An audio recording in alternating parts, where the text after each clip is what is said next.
উত্তরাধিকার সূত্রে পেয়েছি শুধু এক গুচ্ছ চাবি, ছোট বড় মোটা বেঁটে নানা রকমের নানা ধরনের চাবি। মা বললেন, যত্ন করে তুলে রেখে দে। তারপর যখন বয়স বাড়ল, জীবন এবং জীবিকার সন্ধানে পথে নামতে হলো, পকেটে সম্বল শুধু সেই এক গুচ্ছ চাবি, ছোট বড় মোটা বেঁটে নানা রকমের নানা ধরনের চাবি। কিন্তু যেখানেই যাই সামনে দেখি প্রকাণ্ড এক দরজা, আর তাতে ঝুলছে প্রকাণ্ড এক তালা।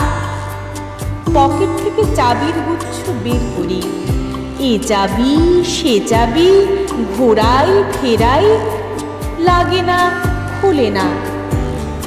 শ্রান্ত হয়ে ঘরে ফিরে মা দেখেন আর হাসেন, বলেন, ওরে, তোর বাবার হাতেও ওই চাবি দিয়ে ওই দরজাগুলো খুলেনি।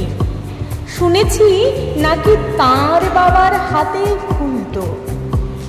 আসল কথা কি জানিস? এসব চাবি হলো সততার, সত্যের, যুক্তির, নিষ্ঠার। এসব দরজাগুলো খোলে না। তবুও তুই ফেলে দিস না।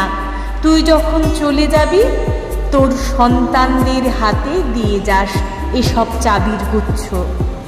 হয়তো তাদের হাতে, হয়তো কেন, নিশ্চয়ই তাদের হাতে ওই সব সততার, সত্যের, যুক্তির, জীবনের বন্ধ দরজাগুলো খুলে যাবে, খুলে যাবে।